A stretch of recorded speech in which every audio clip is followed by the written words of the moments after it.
আজি হৈছে আমাৰ নামঘৰত প্ৰতিষ্ঠা দিৱস। এইবাৰ প্ৰতিষ্ঠা দিৱস আকৌ ২৬ বছৰ ভৰি দিলেহি, মানে ২৬তম প্ৰতিষ্ঠা দিৱস। আৰু এয়া দেখিছে নহয়, আমি সাজি কাচি লৈ সকলো নামঘৰত উপস্থিত হ'লোঁ। কিন্তু এয়া আকৌ বিদায় মুহূৰ্তখনে দেই। কিন্তু কালিৰ নামঘৰৰ মানে আগদিনাখনৰ নামঘৰৰ পৰিৱেশ এয়া আমাৰ গাঁৱৰ সকলোৱে লগ লাগি প্ৰতিষ্ঠা দিৱসৰ কাৰণে কেইবাদিনৰ পৰা যো-জা চলাই আছে। যিহেতু পৰিৱেশটো অলপ ধুনীয়াকৈ লৈছে আৰু চাফ চিকুণ কৰি সকলোবিলাকে নিজৰ নিজৰ দায়িত্ববিলাক পালন কৰিছে। আৰু যদি কিবা এটা পতা হয়, কিন্তু ঘৰখনৰ আগদিনাখনৰ লগতেই যিদিনাখন হয় সেইদিনাখন পৰিৱেশটো বাৰু কেনেকুৱা হয় আপোনালোকে সকলোৱে গম পায়। ৰাতিপুৱা আজি সোনকালে উঠিছোঁ, সোনকালে উঠিলৈ সকলোৱে নিজৰ নিজৰ কামবিলাক কৰিছোঁ আৰু কৰি মেলি লৈ বেটীকো উলিয়াই পেলাই পঠিয়াই ল'লোঁ। লগতে বেটাহঁতক পটাপট খোৱাই বোৱাই বৌমাকৰ লগতে পঠিয়াই দিছোঁ আগতীয়াকৈ। যিহেতু মই ইহঁতক উলিয়াই মেলি আজৰি কৰোঁতে মোৰ কিন্তু বহুতেই পলম হৈছে। এতিয়া যিহেতু 10:30 বাজো হৈছে আৰু এয়া মনকো আদিকো দুইটাকে বৌমাকে লৈ গৈছে আৰু সৰু বাইকে আকৌ অলপ আগবঢ়াই দিবলৈ গৈছে। আমাৰ মহিলাসকলে যে পটককৈ যাওঁ বুলি মানে তৎকালীনভাৱে যাওঁ বুলি কিন্তু যাব নোৱাৰে। আৰু অৱশেষত ফাইনেলি মাকো উলিয়াই ল'লোঁ। মায়ে যিহেতু খোজকাঢ়িব নোৱাৰে, সেইটো কাৰণে মাক কৈছোঁ হ'ল নাই মই এয়া ৰিহা আৰু খনীয়া কাপোৰ লৈ যিহেতু নামঘৰলৈ যাম, সেইটো কাৰণে বগা সাজযোকে পিন্ধি লৈছোঁ। নামঘৰলৈ গ'লে যে ৰঙীন সাজযোৰ পিন্ধিবলৈ মন নাযায়, বগা সাজযোৰে খুবেই ভাল লাগে, মানে শোভা পায় আৰু মানে য'ত যি যেনেকৈ পৰিধান কৰিব লাগে, বিশেষকৈ মানুহে তেনেকৈ পৰিধান কৰিব লাগে। আৰু মাক নামঘৰত থলোহে হয়, কিন্তু বোলে ভাগৱত আমাৰ ঘৰৰ মুখৰ আগেয়ে আহিব। সেইটো কাৰণে ততাতৈয়াকৈ আহি লৈ মই এয়া আগফালে যিহেতু ফাগুণ মাহ, সেইটো কাৰণে ইমান দিনে বৰষুণ দিয়া নাই। আমাৰ আগফালে নহয়, গোটেই চাৰিওকিনাৰ পৰিৱেশটোৱে গোটেই ধূলি হৈ আছে। সেইটো কাৰণে আগফালে তেওঁলোক আহিব যেতিয়া অলপ পানী মাৰি মানে ধূলিখিনি অকণমান নিমজ কৰি দিছোঁ। আৰু বৌমাকেও যিহেতু আমাৰ ঘৰৰ মুখাগেদি আহিব, সেইটো কাৰণে তেওঁ কিবাকিবি যোগাৰ কৰিবৰ কাৰণে বেটাহঁতক আকৌ লৈ আহিলে। এয়া দেখিলেই নহয়, জ্ঞাতি গোটেইখিনি ভাগৱত ভ্ৰমণ কৰি আহি এইফালে পথাৰেদি আহিছে। এই ৰাস্তাটো বিশেষকৈ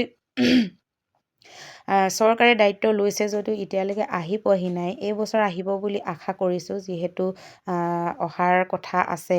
সেইটো কাৰণে বেছি টুকুৰা নহয়, অকণমান আধা কিলোমিটাৰ মানৰ জোখৰ আমাৰ এই ৰাস্তাটো অহা নাই। যিহেতু আমি অকলশৰীয়াকৈ এই ৰাস্তাটোৰেদি আমাৰ ঘৰটো আছে, আগতে ঘৰ আছিলে, তাহাঁতৰ ঘৰ এতিয়া ৰাস্তা কিনাৰত বনালে। সেইটো কাৰণে আমি অকলশৰীয়া হৈ গ'লোঁ আৰু সেইটো কাৰণে অলপ ৰাস্তাটোৰ কাৰণে আহা নাহা অকণমান কিবা এটা অলপ হেৰি হৈ আছে। আৰু ফাইনেলি পাই গ'লি আৰু আমিও যা যোগাৰ কৰি আজৰি হৈ গ'লোঁ। আৰু এয়া আমি ৰেডি হৈ লৈছোঁ তেওঁলোকক আদৰিবৰ বাবে। আমাৰ পৰিয়ালৰ যিহেতু আমাৰ জইণ্ট ফেমিলি, গোটেইখিনি আমি আগফালে ৰৈ আছোঁ। আৰু ইমান ভাল লাগিছে এই পৰিৱেশটো আপোনালোকক যে দেখাবলৈ পাই মই বহুত সুখী হৈছোঁ। যদিও মোৰ 10 বছৰ হ'ল, কিন্তু মই ভাগৱত ভৱনলৈ আজিলৈকে মই যাব পৰা নাই। হয়তো ভগৱানে হয়তো এইটোৰ মানে দিয়া নাই, কিন্তু ভৱিষ্যতলৈ যাম। এইবছৰ কিন্তু যাম বুলি ভাবিছিলোঁ, কিন্তু দেখিছেই নহয়, মানুহজনক ৰেডি কৰ, মানুহজনলৈ বস্তু মানে উলিয়াই দিয়া, কাপোৰ কানি উলিয়াই দিয়া, আৰু লগতে বেটীক উলিয়াই দিয়া, আকৌ বেটাহঁতক উলিয়াই দিয়া, আকৌ খাই বৈ নিজে ৰেডি হৈ যোৱা, সেইখিনি কিমান থাকে। আৰু এয়া ফাইনেলি আহি পালেহি। ইমান যে মনটো ভাল লাগিছে। এতিয়া যিহেতু তেওঁৰ শ্ৰীচৰণত, যিজনে ভাগৱত লৈছে তেওঁৰ শ্ৰীচৰণত আমি সেৱা ল'ম। আৰু এয়া আমাৰ গাঁৱৰ পৰিৱেশ, সকলো মানুহ আহিছে, মনটো বহুত ভাল লাগিছে। আৰু তেনেকৈয়ে আমি সেৱা কৰিলোঁ। তাৰপিছত আকৌ আমাৰ ঘৰৰ মুখৰ আগৰ এই বগৰীজোপা যে দেখিছে, বগৰীজোপা খাবলৈ বহুত টেষ্টি। যিহেতু বিলাতী বগৰী আগতে মই আপোনালোকক কৈছিলোঁ, আৰু এইজোপা মানে অলপ জাতি বিলাতী দুইটা ৰিমিক্স হৈ গ'ল, সেইটো কাৰণে বহুত সোৱাদ। সেইকাৰণে মানুহখিনি গ'ল, কিন্তু কিছুমান মানুহ তাতে বগৰী খাবলৈ ৰৈ গ'ল। আৰু ফাইনেলি আহি পাই গ'লোঁ মই। এয়া কমেও মোৰ 11:30 বাজিলে পাওঁতে। আৰু কিন্তু ৰাতিপুৱা এয়া পতাকা উত্তোলন হৈ গ'ল। এই পৰিৱেশটো নেপালোঁ। এই পৰিৱেশটো পোৱা হ'লে আৰু ভাল আছিলে, গম পায় আৰু সেইটো কাৰণে নেপালোঁ। এয়া পৰিৱেশৰ অলপ কিছুমান মানে স্মৃতি তেওঁলোকে ধৰি ৰাখিছিলে। যিহেতু আজিকালি গ্ৰুপ হৈ গ'ল, সেইটো কাৰণে গ্ৰুপত এৰি দিছিলে, মই আপোনালোকলৈ বুলি এৰিলোঁ। আৰু এনেদৰে আমি ভিতৰতে সকলোৱে গোৱা দি পেলাই ভকতসকলক সেৱা এভাগি ল'লোঁ। যিহেতু ভকতো যথেষ্ট হৈছিলে। আৰু এয়া আমাৰ প্ৰণৱ দাই আঁত ধৰোঁতা মেইন তেওঁ এজন সাংবাদিকৰ লগতে সামাজিকভাৱে বহুত আগৰণুৱা এজন ব্যক্তি। আৰু এয়া আমাৰ আগফালে জলপান খাবলৈ বুলি সকলো আইসকল বহিছে, যিহেতু অনুষ্ঠানৰ কেইবাটাও পৰ্ব আছিলে। আৰু এয়া সকলোৱে লগে ভাগে মিলি, যিহেতু ভাগৱত ভ্ৰমণ কৰি আহি সকলোৰে ৰাতিপুৱা ভাত পানী খাই অহা নাই, সেয়াৰ জলপানৰ ব্যৱস্থা কৰা হৈছিলে। সকলোৱে জলপান খাই মেলি আজৰি হৈ লৈছে আৰু ভিতৰত ভাগৱত পাঠ কৰি আছে।